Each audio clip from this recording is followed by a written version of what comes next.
Coming up on Tech News Today, will Apple make a 6-inch iPhone? Also, Time Warner admits it keeps TV off the web. And George Lucas predicts the death and new life of movies. All that and more coming up. Netcasts you love. From people you trust. This is Twit. Bandwidth for Tech News Today is provided by CashFly at CACHEFLY.com.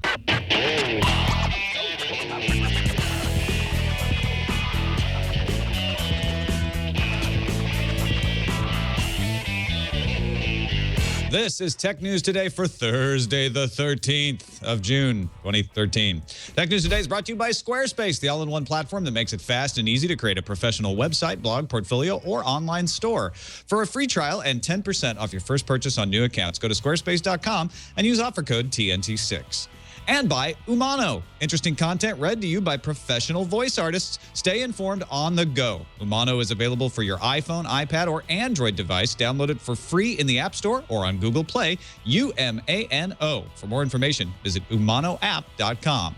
And by Tonks Coffee. Tonks offers a bi-weekly subscription. Tonks sources their beans directly from the growers. They're roasted and shipped within 24 hours, giving you the freshest coffee beans in the world. For a free sample, visit tonks.org/TNT. That's tonks.org/TNT. Welcome to Tech News Today. I'm Tom Merritt. I'm Sarah Lane. I'm Aya Zakhtar. And I'm Jason Howell. And this is the show where we keep you up to date on the most important stories in the tech world, put them in context with you, discuss them with our guest Donald Bell today. But first, the top 10 stories of the day in the News Fuse.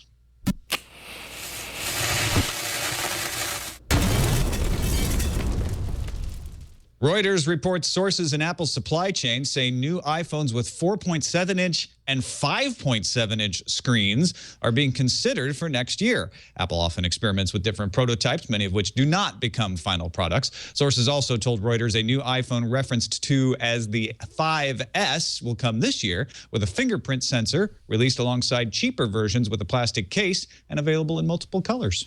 Facebook has hashtags, everybody. At least they'll finally be clickable on Facebook. You could actually add one if you wanted to in the past, similar to other services like Instagram and Twitter and Tumblr and Pinterest. It's all the rage, you know. Hashtags on Facebook now allow you to add context to a post and indicate it's somehow part of a larger discussion. When you click on the hashtag in Facebook, you'll see a feed of what other people and pages are saying about that event or topic. We've got some amazing news here. Yahoo just acquired Rondi. Okay, now what's Rondi? It's a free conference call service provider. What the news is that Rondi will no longer accept new users. If you're already a Rondi user, you can make conference calls until July 12th. Archived data from the service will no longer be available after August 12th. Looks like Yahoo is swallowing this whole. This is Yahoo's second purchase this week. Yesterday, the company announced it acquired Ghostbird Software, makers of iOS photography apps. Yeah, the story there is Yahoo just can't stop spending money, apparently. Sony has invited various journalists to events June 25th in Germany and China and July 4th in Paris. What will they announce? Maybe the Xperia Z Ultra. ePrice claims the ZU, as they say in Canada, will have a 6.44-inch 1920 by 1080 IPS LCD display with 324 PPI. It'll run a 2.2 gigahertz quad-core Snapdragon 800 processor with 2 gigabytes of RAM, 16 gigabytes of storage, and a 64 gigabyte micro SD card slot. 3,000 milliamp hour non-removable battery, too. Cord cutters, you know, like me, get our TV from the internet rather than from traditional cable services. But content like sports and networks like HBO are still hard to get access to. Bloomberg reports that it's because cable companies, Time Warner Cable being one of them, are offering incentives to media companies and content providers to keep their shows off of internet services. Unnamed sources, of course, said those incentives were either monetary or were threats of dropping programming from the media company. WhatsApp announced on Twitter that it set a new one-day record of 27 billion messages over a 24-hour period. If you're unfamiliar with WhatsApp, it's a free text messaging alternative. The company says 10 billion messages were sent, 17 billion received. There was no mention how many of these messages were about the Stanley Cup Finals. Go Hawks. Google reports a significant jump in phishing activity in Iran over the past 3 weeks. The attacks appear to be politically oriented and targeting Gmail accounts of people in Iran. First round of Iran's presidential elections begin tomorrow, Friday, June 14th. Apple now holds about 20% of the U.S. ebook market, Director Keith Moorer said in court. Moorer was a government witness in the case of U.S. versus Apple, which the Department of Justice accuses Apple of illegally colluding with book publishers to set ebook prices at the launch of the iBookstore. Eddie Q called the chief ringleader of the conspiracy by a Justice Department lawyer, was called to testify today in the Manhattan trial of the government's lawsuit against Apple. And Yola, not YOLO, Yola, Jolla, announced today it will release its first phone with the Sailfish OS later this year on the Finnish mobile carrier DNA. Yola employs several former Nokia employees, and Sailfish is a revival of the Migo operating system, also formerly of Nokia. The Yola phone will cost €399 and be available for pre-orders. In fact, it is available for pre-orders right now. Shipping is supposed to happen sometime by the end of the year. Of the $8.8 billion spent on mobile internet advertising in 2012, Google took in more than half of that, according to eMarketer. The research firm also says that Google took in 1/3 of all digital ad dollars spent in the world. Facebook made $0 in mobile revenue in 2011, picked up $470 million in 2012, and is expected to take in over $2 billion in 2013. With growth like that, Facebook will be making $1 gazillion in mobile by 2017, according to analyst firm eHyperbole. This episode of Tech News Today brought to you by Squarespace, the all-in-one platform that makes it fast and easy to create a professional website, blog, portfolio, or online store.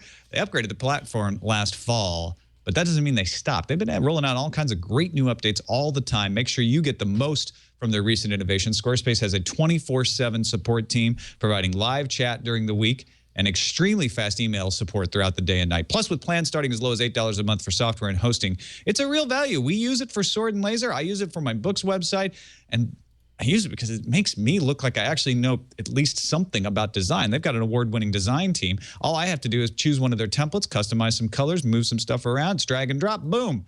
Got myself a fast and easy-to-use website that looks good on any screen because they adapt based on what size of screen your visitors use. Plus, if you're selling stuff, they've got a powerful e-commerce solution integrated to work with every Squarespace template, allowing sales for both physical and digital goods. Squarespace integrates all your website needs into one platform. You want domains? They got it. Design? You bet. Development? Sure. Commerce? Yep. Hosting? Check. 24/7 customer support. Don't take my word for it. Go try it out. Free trial, squarespace.com. And no, you don't have to give them a credit card number or anything. Just try it out. Start building your website. If you do decide to purchase it, use offer code TNT6. Remember that, and get 10% off your first purchase on new accounts. Now, that applies to monthly and annual plans, but don't forget, domain registration is free with the annual plan, and that's a domain you get to keep. That's squarespace.com. Use offer code TNT6.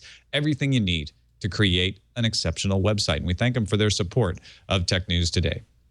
Joining us now to discuss the stories of the day, very happy to have CNET senior editor Donald Bell with us, host of Top 5 over there at CNET, as well as other great work. How's it going, Donald? Going great. Thanks for having me. Good to have you and your Reservoir Dogs backup poster. You're a threatening man to deal with, Tom. I got my backup crew here. We will not be arguing with you on any points, no. All right. Let's start with those Reuters reports about bigger iPhone screens, Sarah. Yeah, we've heard these reports, and you know, now that WWDC is behind us, it's really sort of like, okay, well, when are the hardware announcements for Apple? Looking forward to later this year. Reuters is saying we've got sources, some of them coming from production facilities in Asia, that at least 2 bigger iPhones may be planned. One with a 4.7-inch screen, one with a 5.7-inch screen, which is squarely in phablet territory. They said that suppliers have been approached, the sources said that suppliers have been approached with plans for larger screens. But of course, since it's Apple, things do change. Apple famously changes things sometimes at the last minute. So of course, nothing's final. But that a cheaper iPhone may push till next year. This, of course, it would be in addition to the 5S or whatever the flagship phone may be called, but could have a price as low as $99, which of course would be great for emerging markets, China and India being a couple of them. Donald, China apparently is set to grow 48% this year as far as the smartphone market space is concerned. That's huge. I mean, does this seem imminent? I mean, Apple's pretty good at putting their head in the sand for a long time, but even Apple has to realize that phones with bigger screens are selling, and they're very popular right now. I know, like last year there was the whole nonsense with the iPhone 5, how they seem to think that the iPhone 5 design stretched the boundaries of the human hand. It was like the most comfortable screen size you can imagine having, and yet there are still, millions of people buying these larger phones. So I think they have to come around eventually. This seems inevitable to me. And the whole idea of like different, additional colors of iPhone is right in like the DNA of every mobile product they've come out with for years now, hearkening back to the iPod Mini. Yeah, the pink iPod minis and the multicolored nanos, that seems to make sense to me. I really doubt they will end up deciding to do a 5.7-inch phone at this point. I'm sure they're testing it. I'm sure that Reuters isn't wrong, but I'm with you, man. I don't see Apple going that direction. I also agree with you that the iPhone 5 is not the perfect phone for the human hand. Even the original iPad was like about the prototype was something like a 12-inch device that had a bunch of serial ports and everything. The fact that Apple probably has a 5.7-inch device running in Cupertino wouldn't surprise me. If they're looking into all kinds of form factors, they're seeing Samsung killing it with all kinds of ridiculous-sized phones. I just don't see Apple going with a varied approach. It's like, this is our flagship and here's our cheaper option. And with Johnny Ive, you see all the colors on iOS 7. He loves colors. And so since he's a part of that hardware team, I wouldn't be surprised if the next iPhone came in colors like the iMac did, just like that clear plastic. That was the rumored one. The plastic ones would be the colored ones and not the metal ones. Although, even though iOS 7 is clearly in developer beta, a lot of people are pointing out that it's extremely buggy still. There are a lot of even native iOS apps inside iOS 7 that clearly are not ready for prime time. And you think, then you've got flagship phones and you've got colored phones and you've got cheaper phones and they've got plastic casings and then the variety of colors, and all of a sudden it kind of sounds like a mess. Now, this could be Apple saying, listen, we got to emulate what Samsung has done because they're killing it in market share right now. But it does seem like all of a sudden Apple's core strategy unravels. And it could also be an iPad mini. It could be maybe this is actually their Apple TV. It's going to be a very portable TV that you can take with you. It just works. I think they do a 5.7-inch screen this way with the suppliers. They try it out so that they can get on stage and go, we've got a 4.7-inch mainline iPhone for you because we found that's the perfect size. The problem with larger screens is X, Y, and Z, because they've tried it out. That fits in with their presentation styles to always tell you why what they have chosen fits the hand perfectly or is the perfect size or whatever, because they've gone through all of this stuff. I think that's probably what's going on. It didn't evoke enough joy because they're really listening to people's emotions more than if you look at our joy knowledge. graph here, you'll see, it's just wasn't amazing or beautiful, magical, or revolutionary. All right, what is amazing and beautiful and revolutionary is Time Warner admittedly preventing television shows from showing up on the web. Yeah, because there's a statement by the Time Warner CEO, Glenn Britt, saying his company may well have programming contracts that have prohibition barring TV networks from bringing their content online. Bloomberg was reporting this is from insider information. Variety also says the DirecTV, Dish, and Cablevision are also in on this kind of deal with the media companies. Charter Communications CFO Charles Winfrey was saying that everybody's mutual interest is what we're trying to protect. We're trying to protect the ecosystem, so whatever that means. And then there's also some defense by Time Warner Cable spokespeople, Maureen Huff, telling Bloomberg, exclusives and windows are extremely common in the entertainment industry. It's absurd to suggest that in today's highly competitive video marketplace, obtaining some level of exclusivity is anti-competitive. Bloomberg also points out that back in the day, satellite companies needed a law by Congress to get media companies to not do deals like this with cable companies. Donald, do you think that these exclusive deals are just business, or is this anti-competitive? I think it's dumb. Ultimately, I mean, it's just buying them time. I think for the inevitable collapse of that ecosystem, as they call it, the model. I mean, not everyone is subscribing to this model. I think there's plenty of content to be had out there, popular content that you can download on demand, I think it's probably keeping a lot of that content from being, bought in by consumers as well as it could be. So it doesn't surprise me. Actually, it kind of makes the whole world makes a little more sense now, knowing that that's happening. Just thinking about HBO Go as the example there. That's because for like years now, it's been a very popular app. People wondered, why doesn't HBO just, they have the content. Why don't they just go around and sell people subscriptions directly? And now it's, if this is the kind of the collusion of interest here is preventing that from happening, it makes sense now. I'm actually relieved. It all makes sense now, finally. Yeah, this is the marketplace acting rationally, right? The marketplace says, look, we have this ecosystem in place. Let's call it CDs. And we have this threat to that ecosystem. Let's call it Napster. We must crush it. And what will happen in the long run is whatever you're trying to crush will eventually either reform or a new version of it will come and it will crush you back. But everybody wants to hold on to their ecosystem as long as possible for many reasons. One, they are making money off of it and they don't want to lose that money fast. Two, they want to be able to co-opt the new system to work to their advantage. Or three, be able to get into the business of the new system. And that's what we're seeing play out again and again and again on the internet. And Time Warner very rightly is saying, hey, we've got to protect our ecosystem. It's the old way they're protecting, which is anti-consumer, right? But it makes sense business-wise for them.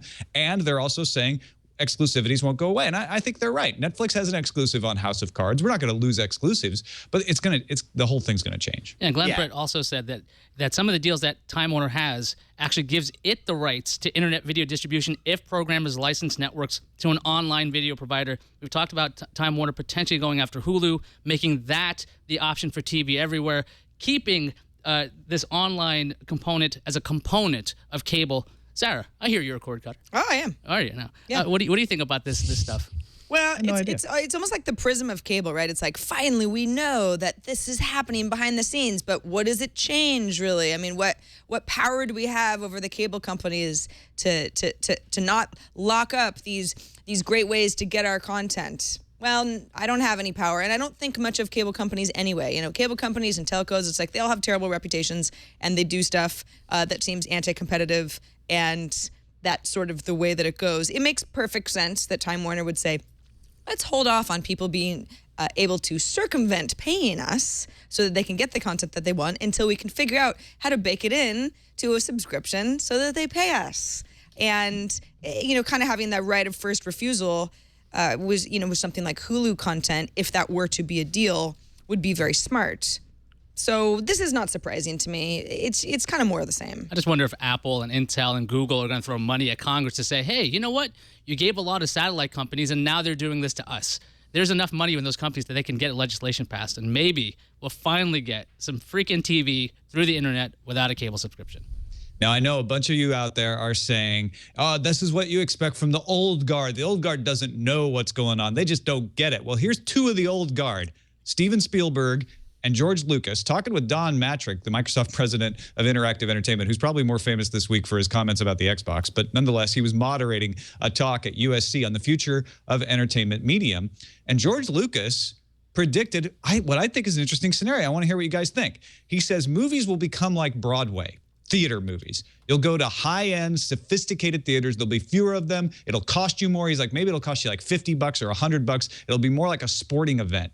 You'll go out to the movies, and it'll be a big deal, and they'll run for a long time. He's like, but the majority of what we see in theaters and what we've seen on cable television will be internet TV.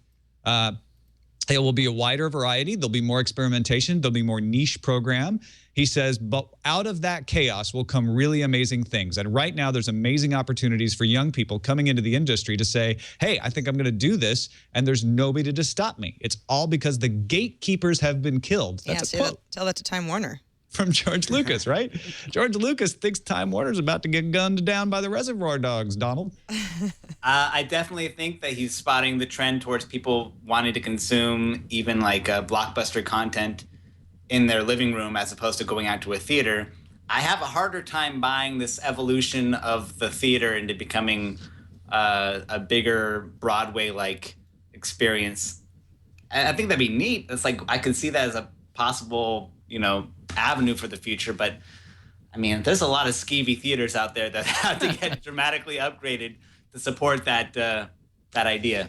I think, I went to theaters when I was a kid all the time. And so I still have kind of a little bit of that like childlike, hey, popcorn, theater, fun feeling when I go. But, maybe the generation or two behind me doesn't feel that way as much because there's just so much that you can watch in your living room. And again, it's more convenient for parents not to be taking the family to the movies all the time. And you've got some gimmicky stuff like, well, 3D movies, sure. But then, the seats that shake, if you're in an action movie, it's like. Dine-in's a big thing. And that too, or, being able to have a glass of wine if you're sitting in the balcony of a special theater. And then there's also those theaters that you go in and you look around and you're like, oh, this is a small theater. It sucks. Why am I even here? It's not special enough. So I do kind of get where Lucas is going with all of this, especially since, increasingly I see movies that are first run movies in a theater and they're on iTunes as well. And it's like, oh, I could just watch it right now. And these theaters are getting gimmicky. IMAX is a really great example of this. You get this giant screen that you cannot replicate in your house. And the home theater market has gotten so advanced. Like when we were kids, my big TV was like a 27-inch CRT. Now that's if you have a 27-inch television, that's like, oh, that's the one you keep in the garage under a cover. And you're like, oh, maybe I'll get rid of it because it's too small. TVs have gotten so huge and the quality has gotten so good with Blu-rays or streaming to the point where you don't necessarily need to have this giant screen that you're paying to share a space with. And the dine-in idea is like, well, you can just go to the kitchen. You don't need to do that. They need to have an experience in the theater that you cannot do at home. I think right now it's just a size issue with IMAX and those ridiculous D-box seats that throw you around because, when Iron Man flies, you want to feel like you're flying too. I don't quite get it. Maybe I'm just too old. When Iron Man burns, you also want to feel like you're burning. Why don't they don't That's go Burning that Man. That's a different usually. movie. I have to say, I feel like George Lucas nailed it here. I feel like this is what's happening with old physical media in general. I've always said I think bookstores are not going away, but they will become repositories for collectible items, whether they're rare editions or special editions. I think that's going to happen with music too. I think that's going to happen with movies and DVDs. They won't go entirely away. They'll be collectible items and there'll be fewer of them sold at higher prices. And that's what he's saying is going to happen to movies. We'll have big event-oriented theaters that you'll go to, like Broadway, and you'll pay a lot of money for the experience, whether it's beautiful or dine-in or just an amazing surround sound experience that you could never replicate at home because your home just isn't big enough in most people's cases, except for George Lucas maybe. And then the small skeevy theaters that you're talking about, Donald, just kind of go away. Well, maybe that's a different experience you could buy. Skeeviness. Yeah, they have those down on Market Street in San Francisco. And those theaters theater. will survive. I have a feeling. For the Tarantino movies. Right. You want the gritty realism. Tarantino spelled T-E-E-N-E-A-O-U-X. Let's take a break and thank our sponsor, Umano. New sponsor, welcome them, please. If you are trying to keep up with the news like we are every day right here on Tech News Today, it can be hard. You don't have time to read all the articles, or you're not paid to do it like we are. Wouldn't it be great if you could just listen to a pleasant voice reading you interesting articles the same way you would an audiobook or a podcast? This is something that Leo discovered. I think was it on iPad today, the Umano app? We've mentioned it. I'm not sure if it was ever one of his app caps, but it's awesome. It will take regular stories from feeds, and you can customize it. You can tell it what stories you like and things like that. And then they have, it's not, you're thinking, oh, I don't want some mechanical voice reading to me. No, it's a professional voice actor. Time to elbow their way into the nuts-going ephemeral message market.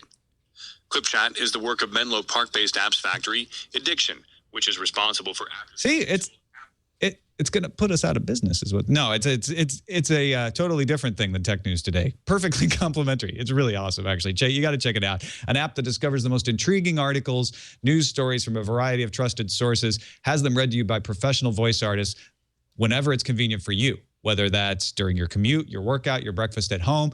You just listen to it on your headphones. Browse a wide selection of topics, publishers, personalize your news preferences. You can make playlists out of various news sources, share your favorite articles by email and social media, and best of all, it's free. Download it for iOS or Android and check it out today. That's UMANO. For more information, visit umanoapp.com. And please welcome them on whatever your favorite communication medium is, and thank them for supporting Tech News Today.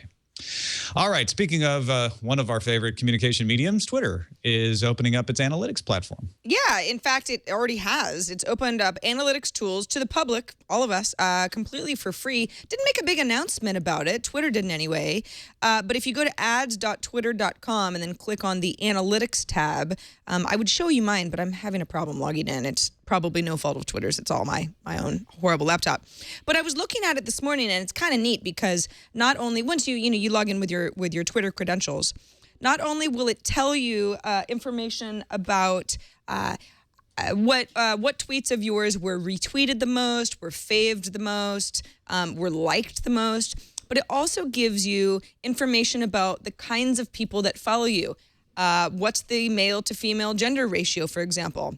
In my case, it's overwhelmingly male, but then you can also drill down to, well, of the topics that I talk about, so they're pulling from keywords and maybe what's in my bio, what percentage of those people are interested in tablets or are interested in romantic movies? And there's sort of a breakout of the kinds of people that are following me. And then you can say, of those people, who are the people who react the most to, my Game of Thrones tweets? Those are by far, by the way, my most popular tweets that really have nothing to do with my job. So one wonders, if I'm actually being effective promoting what I do, for my livelihood. Maybe you should become a professional Game of Thrones watcher. Oh, well, I kind of am, but it's only a part-time job, unfortunately, and now I'm on hiatus. So that kind of sucks. Donald, some of this was almost a little bit disheartening to me that I thought, gosh, there's certain things that I do that just aren't going over well, but that may change my future behavior if I want to be more successful on Twitter. Is this good for individuals or is this more of a brand thing?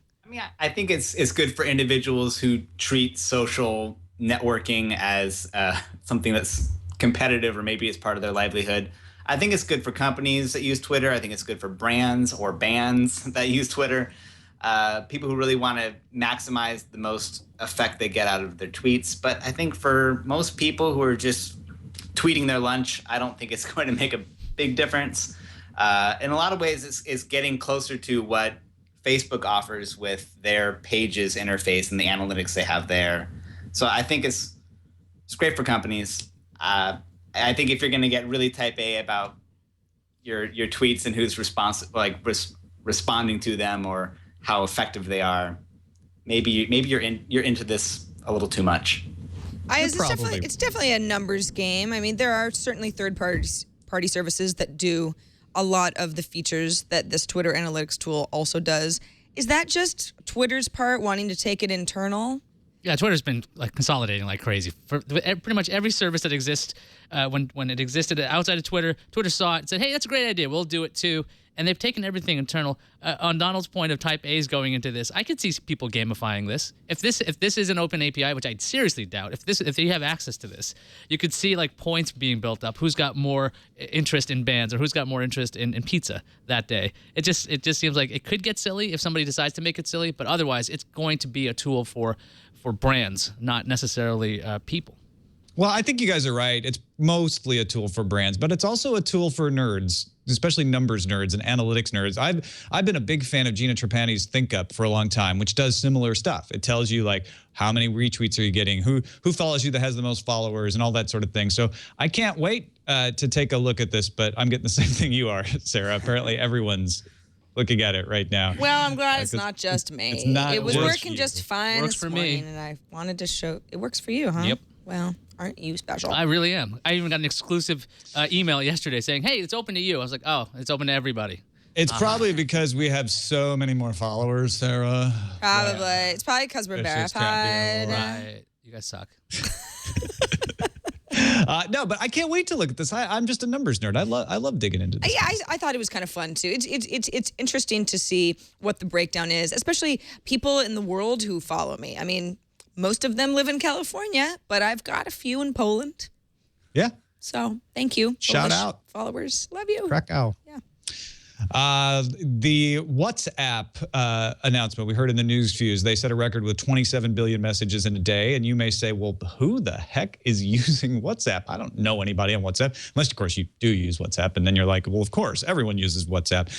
The thing is, you know, we did a Google Hangout yesterday. And one of the things some people brought up is we are US-centric sometimes, which we're in the US. It's kind of hard to get around that. But chat messengers are huge outside of the United States. They're really big. And we've talked about this on the show before. Kim Mike Cutler on TechCrunch did an article on the fragmentation in messaging apps. For instance, KakaoTalk, very popular in South Korea, but WeChat, that's popular in China. Line, Japan. Actually, in the United States, we're old-fashioned. We use SMS, 90s technology.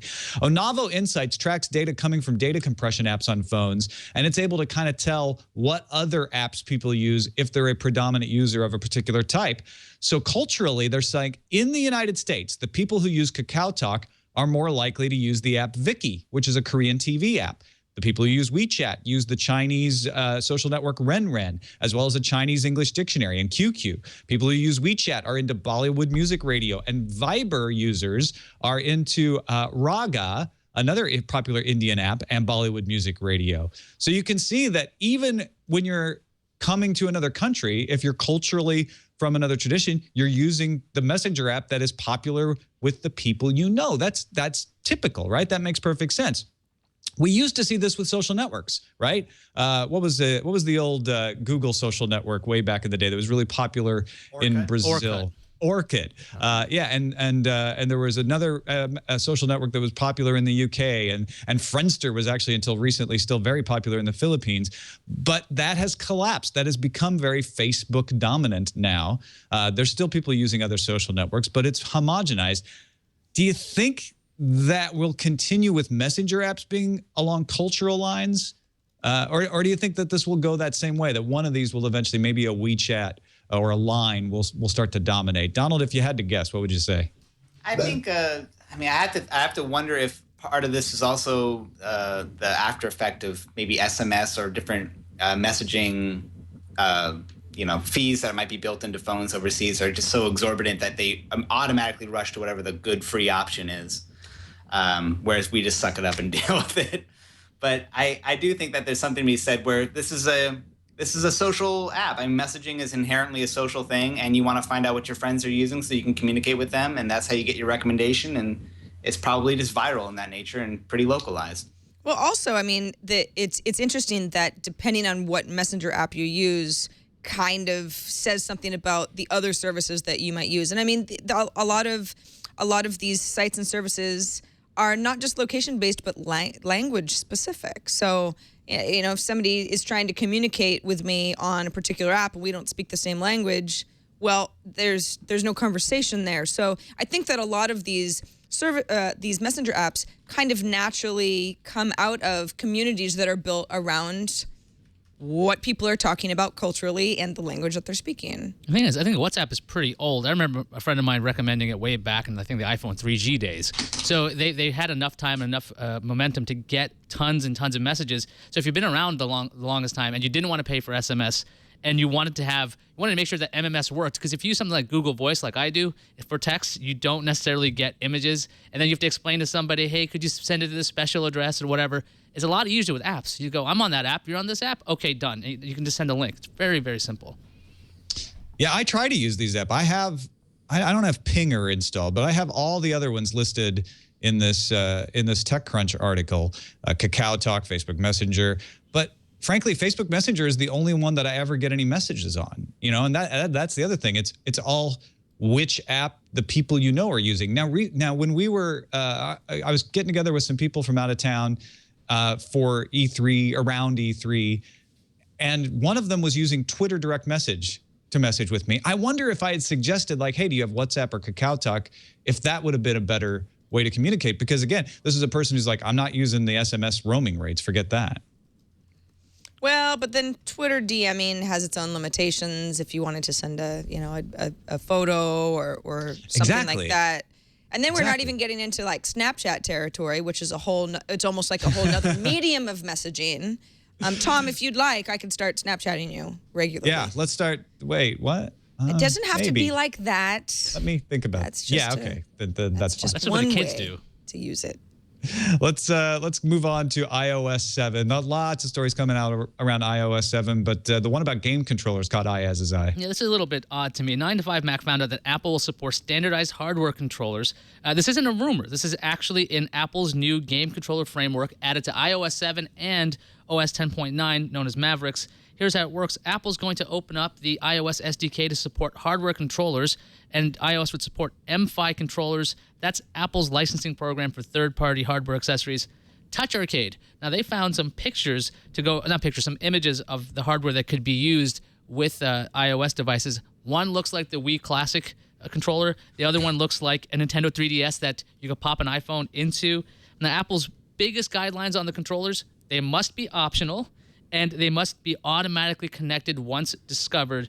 And there are currently options to add controllers. You can do it over Bluetooth. It's really not so elegant. Donald, do you think this is a big deal or just some little oddity that Apple decided to add in? I think this is a huge deal. I mean, I think the fact that we saw that WWDC and E3 were on the same day is not a coincidence in some ways, because Apple has for the longest time really wanted to be in your living room, not just your laptop and your mobile device, and they're getting there with the Apple TV. I think if you see this as one of the first little steps in them getting an actual like Apple TV in your living room and be able to have iOS there with integrated support for hardware controllers that connect automatically to that device, you can see them leapfrogging and getting right into the same territory as a PS4 or an Xbox One, and really heating up that territorial battle over the living room space in gaming. I don't know. I'm getting really tired of having to buy something proprietary to use with iOS. If this were allowing me to just pick up my Xbox controller and use it with iOS, that would be freaking fantastic. Well, it does sound like this standard would apply to both Android devices and to Apple, right? Right. I mean, I think I forgot what the term was for it. Was MFi? Yeah. It sounded like that was not a proprietary Apple standard, but something that was going to be that's a usable third across party. yeah. Okay. Well, my curiosity is whether these controllers can be not just cross-platform, but I don't know if anything could be stopping your device from having Bluetooth, so you could work with the PS4 and working with an Apple TV using this technology, like kind of like a clock radio can have lots, like an iPod dock can have Bluetooth, can have lots of these things in one. I don't know if anything stops these controllers from having multifunction in general. I'm just kind of curious because Apple sold, I think, something like 5 million of these Apple TVs, and we're seeing a lot of people interested in casual gaming with Ouya's and Android-based game consoles. Apple's got a huge gaming ecosystem in iOS. This is the kind of news that I think, I'm going to go back to Nintendo, and I think they should be freaking out, because if a $100 box can do what they can do, they should be putting their games on iOS already. Ayaz is so hard on Nintendo because he loves them so much. I love Nintendo. I grew up on Nintendo. I had the Rob robot that didn't do anything. You remember that thing? It just kind of did this. It just tilted. Well, It's like, Nintendo's whole stance is that, hey, this is, the mobile thing, and we don't do that. We're more of, quality games on quality systems. And if this were to come to fruition on an Apple TV with a controller where you can then play mobile games, your favorite ones, right? Yeah, sure, it's casual gaming, but all of a sudden you're in your living room and you've got a controller and you're playing Angry Birds and everybody's happy. Then it's like, well, Nintendo, we just beat you at the game that you still say you're best at, and not just Nintendo. I mean. Yeah. A variety of console systems. Although I wonder how popular that Angry Birds game or the gaming in general is on the Roku box. And I know that's not nearly as widespread as the Apple TV, but it really isn't, unfortunately, because I think Roku's amazing. But I never use it. And it's got a little controller thing on the remote, not like this, not like MFi, where maybe that's what is missing, is the perfect game controller. But I don't feel like people are always like, I play so many games on my Roku now. It's a threat to anything. Well, I think if nothing else, it probably will help boost their stock price a little bit to say that they can be much more, of a competitor in the gaming space. Yeah, no, it's a good point. They need that. Sad, weird to say for a 3-digit stock, but apparently they do. Let's move on to the randomizer. Mashable's got a story about a robot helping an ailing boy throw the pitch out at yesterday's Oakland A's Yankees game. Kid's name is Nick LeGrand. He's 13 years old, big baseball fan, suffers from a blood disorder called aplastic anemia. He played baseball until doctors said, you know what, you can't do this anymore. And his mother said he was very upset by that. So here's what he did. He's in Kansas City, and he went to a special place where they scanned him. And, Google Fiber in Kansas City. So Google's got a presence there, throwing out a pitch. And then on the opposite, well, not opposite coast, but like halfway across the continent, a robot on the mound at Oakland Coliseum threw the pitch out. So he got to robotically throw the first pitch out in Oakland from Google Fiber's Kansas City headquarters. I saw another story about like Foursquare having this cool like time travel thing, see where you've been. And I'm like, but I saw this story for Randomizer, and I was like, oh, that's really sweet. Yeah, making I want to throw out the first pitch, but I guess this guy deserves to go in front More of so me. than you. Plus, robots throwing out the first pitch. Telepresence robots, we're not allowing the robots to throw the first pitch out on their own. It just looked like a pitching machine. Oh, I Yeah. didn't miss that part. Looked like a robot. Yeah. Wow. Less awe. More Yeah. All I really right, let's say I want Osimo to be able to carry that out. Yeah. awesome on running the bases. being Slowly. chased by Ibo. Let's take a break and thank our sponsor, Delicious Tonks Coffee, Sarah. Yes, Tom. Are you drinking Tonks coffee right now? It's a little cold because it was hot at the beginning of the show, and it's still delicious. Well, isn't that nice? If you're like Tom and you can't go a day without a little coffee, I also cannot. That's the first thing I have to do every morning. You need to try Tonks coffee because not only is it delicious coffee, but it's a lot more affordable than walking down to the cafe or driving, even depending on where you live, to get that exceptional cup of coffee that somebody once told you can only happen with, really special equipment and really talented baristas.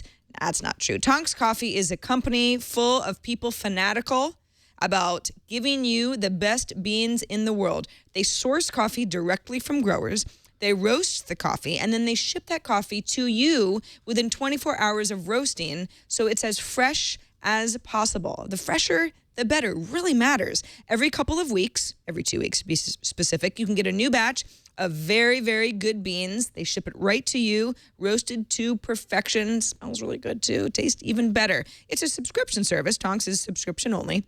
And for listeners and viewers of TNT, you can actually try out a free sample and just, see for yourself. Hey, is this great coffee? Oh, yeah, it is. Awesome. If you go to tonks.org/TNT, you can get some for yourself. Just try it out. Or maybe there's somebody that you just know would really appreciate a gift of coffee, and you could send it to them as well. In fact, because Father's Day is coming up, Tonks has a special gift for the fathers in our lives.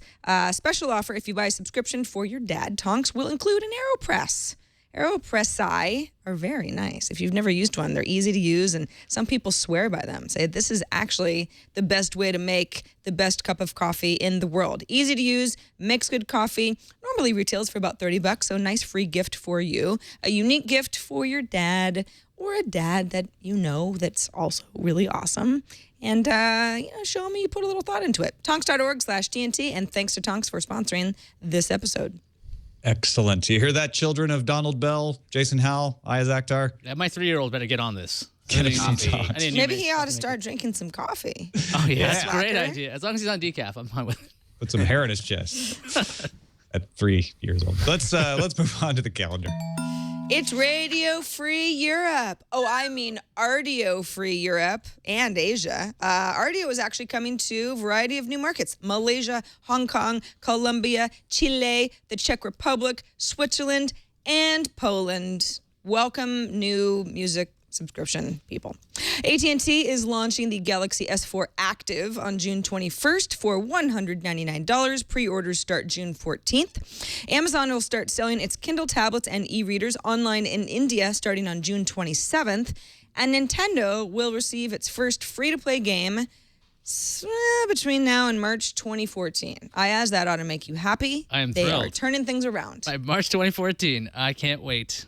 Is it now? Is All it right. like June? Yeah. We got some time yet. Okay. Less than a year. Let's see what's incoming. Incoming message. We got a message from Dave, the psychologist, who's also an associate professor and chair of the Department of Psychology at Algoma University. That's a long signature. Hey, hi, everyone.